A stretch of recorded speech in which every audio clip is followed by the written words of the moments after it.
दोस्तों, स्वागत है आपका मेरे नए यूट्यूब चैनल पे जिसका नाम है सुमित की कहानियाँ। और मैं आप सबका तहे दिल से शुक्रिया अदा करता हूँ कि आपने मेरे 84 सब्सक्राइबर्स करवा दिए हैं। और उसी के साथ मैं माफ़ी भी मांगता हूँ कि मैं इतने दिन तक कोई स्टोरी नहीं डाल सका फॉर सम रीज़न्स।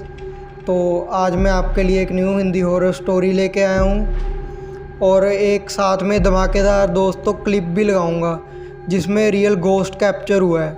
वो आप लोग देख के कमेंट करना और सब्सक्राइब कर लेना दोस्तों आज की जो स्टोरी है इसका नाम है मास्क वाला खौफनाक चेहरा।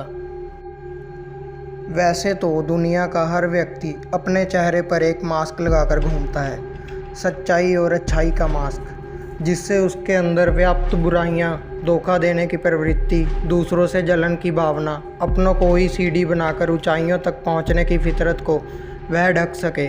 हम में से कोई भी एक दूसरे के असली चेहरे को शायद ही कभी पहचान सकेंगे। आज की तारीख में तो पहचानना और भी मुश्किल हो गया है, क्योंकि पूरी दुनिया ने महामारी के चलते अपने आधे चेहरे को मास्क से ढक रखा है। कौन आपके सामने से निकल गया पता ही नहीं चलता। गजब की बात तो ये है कि अजीब स्टाइलिश मास्क भी मार्केट में उपलब्ध हैं। कुछ तो ऐसे मास्क हैं जिन पर डरावने दांत बने हैं, कुछ पर डरावनी शक्लें। उस डरावने मास्क के पीछे कौन सा चेहरा छुपा है यह कहना मुश्किल है।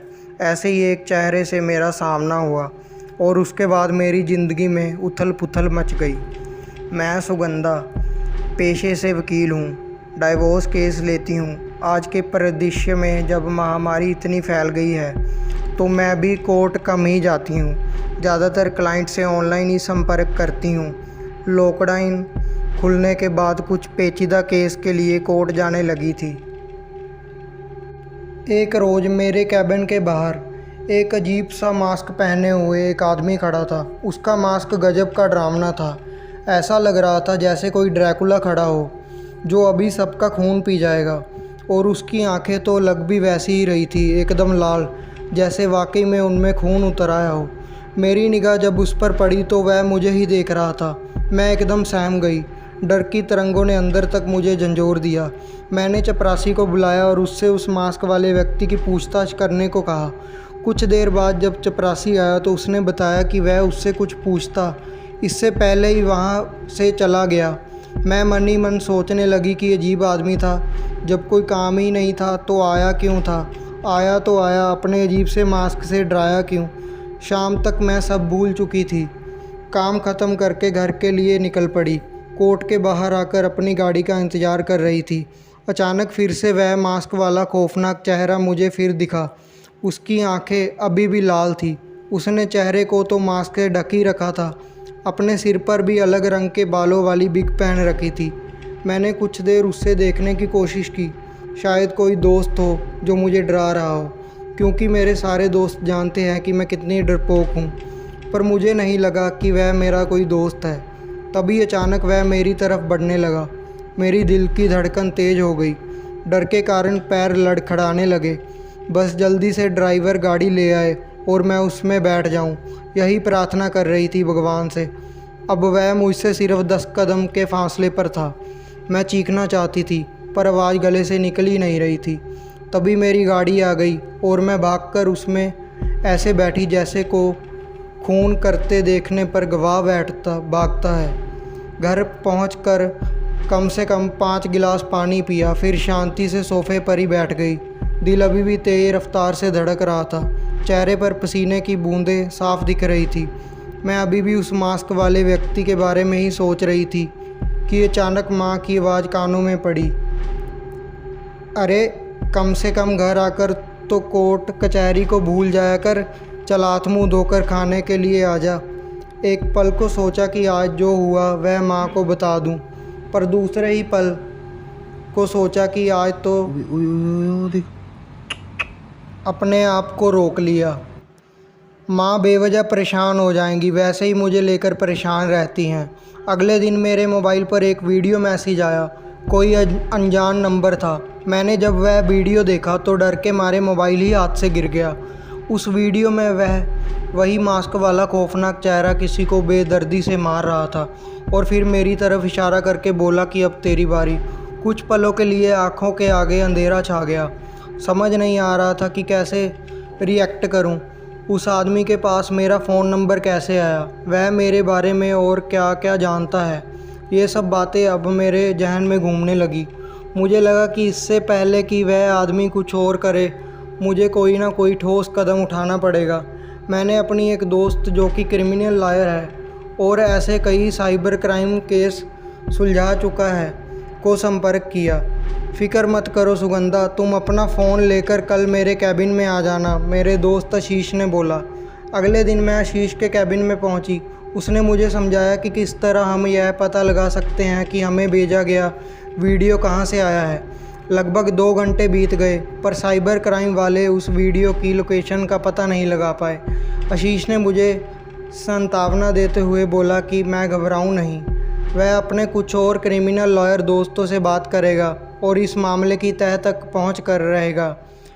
क्योंकि आशीष ने मेरे केस को हैंडल करने की जिम्मेदारी ले ली थी, इसलिए मैं बेफिक्र होकर अपने काम में लग गई। शाम को माँ का फ़ोन आया कि उन्हें बाज़ार से कुछ सामान मंगवाना है।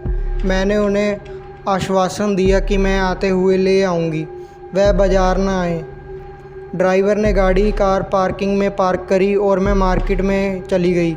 जब मैं सामान खरीद रही थी तब मुझे ऐसा आभास हुआ कि कोई मेरा पीछा कर रहा था। मैंने मुड़कर हर जगह देखा पर मुझे कोई नज़र नहीं आया। मेरा भ्रम समझकर मैं सामान खरीदने में लग गई। कुछ देर बाद मैंने उस मास्क वाले खतरनाक चेहरे को मार्केट में देखा। वह मुझे ही घूर रहा था। ना जाने क्यों उसे देखते ही मेरे पूरे शरीर पसीने से भीग जाता है और सांसें एकदम तेज़ दौड़ने लगती हैं। मैंने अपना सामान उठाया और तेज़ कदमों से पार्किंग की तरफ बढ़ने लगी। मुझे ऐसा आभास हो रहा था कि वह भी मेरे पीछे पीछे आ रहा है। मैंने फटाफट अपने ड्राइवर को फ़ोन लगाया और गाड़ी को पार्किंग से बाहर लाकर खड़े करने को कहा। गाड़ी आते ही मैंने तुरंत अपना सामान उसमें पटक दिया और बैठ गई। घर पहुंचकर मैंने तुरंत आशीष को फ़ोन मिलाया और उसे सारी घटना बताई। सुगंधा, कहीं ऐसा तो नहीं कि यह सब तुम्हारा भ्रम हो सकता है ऐसा कोई आदमी हो ही ना। कैसी बातें कर रहे हो आशीष, भ्रम एक बार होता है, बार बार नहीं। अच्छा, हो सकता है कि कहीं ये तुम्हारा कोई पुराना क्लाइंट हो जो तुमसे बदला लेना चाहता हो। तुम पागल हो गए हो क्या आशीष? मैं एक डाइवोर्स लॉयर हूँ, तुम्हारी तरह क्रिमिनल लॉयर नहीं हूँ जो मेरे दुश्मन होंगे। अरे यह भी तो हो सकता है कि कभी तुमने किसी सिरफिरे का डिवोर्स कर दिया हो और अब वह तुमसे बदला ले रहा हो। आशीष हंसते हुए बोला। आशीष, तुम्हें यह सब मजाक लग रहा है, तुम इस केस को सीरियसली नहीं ले रहे हो। रहने दो, तुम्हारे बस का नहीं है, अब इसे मैं खुद ही देखूंगी। यह कहकर मैंने फ़ोन रख दिया। तभी मेरे पास एक और वीडियो आया। उस वीडियो को देख मेरे पैरों तले ज़मीन खिसक गई। वह वीडियो मेरे घर का था। घर में मेरी माँ काम कर रही थी। तभी अचानक दरवाजे की घंटी बजती है और वीडियो वहीं ख़त्म हो जाता है। फिर वह मास्क वाला खतरनाक चेहरा उस वीडियो में आता है और बोलता है, सोचो अगर दरवाज़ा खोलते ही कोई तुम्हारी माँ को मार दे तब तुम क्या करोगी। मैं निशब्द सी अपने बिस्तर पर बैठ जाती हूँ। मेरे सोचने समझने की शक्ति जैसे ख़त्म सी हो गई थी। कुछ समझ नहीं आ रहा था कि यह आदमी मुझसे चाहता क्या है। आज यह मेरे घर तक कैसे पहुँच गया, मेरे घर के अंदर का वीडियो इसने कैसे बना लिया। तभी मैंने अपनी माँ को पुकारा, माँ, क्या आज सुबह 12:30 बजे कोई आया था? अरे हाँ, दरवाजे की घंटी बजी और जब मैं वहाँ पहुँची तो वहाँ कोई भी नहीं था। माँ ने सोचते हुए बोला, तो हो सकता है कि 12:30 से पहले कोई आया हो। मैंने सवाल पूछा। नहीं, उससे पहले तो कोई नहीं आया था।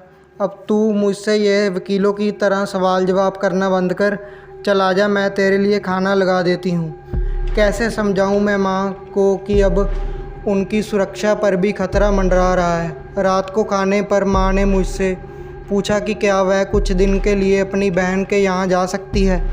अगर यह सब नहीं हुआ होता तो शायद मैं इस महामारी की वजह से माँ को ना कर देती, पर इस वक्त मुझे उनकी सुरक्षा की ज़्यादा चिंता थी। मुझे लगा कि यह सही मौका है माँ को यहाँ से कहीं और भेजने का। मैंने उन्हें तुरंत हाँ कर दी और अगले ही दिन उन्हें उनकी बहन के पास रवाना कर दिया। माँ को भेजकर मुझे थोड़ा सुकून मिला। अब सिर्फ मैं हूँ और वह खतरनाक मास्क वाला चेहरा। तो होप करता हूँ गाइज़ आपको ये स्टोरी अच्छी लग रही होगी। तो आप लोग ज़्यादा से ज़्यादा सपोर्ट करें, वीडियो को लाइक करें और कमेंट करके हमें बताएं कि आपको हमारी वीडियो कैसी लगी, और चैनल को सब्सक्राइब करके बेल आइकन को दबा लें। और दोस्तों सपोर्ट दिखा दो यार अपने भाई को। 84 सब्सक्राइबर तो करवा दिया आपने, अब एम करते हैं 100 सब्सक्राइबर्स का। तो आपके लिए मैं इसका पार्ट 2 भी जल्दी से जल्दी लेके आऊँगा। Thank you.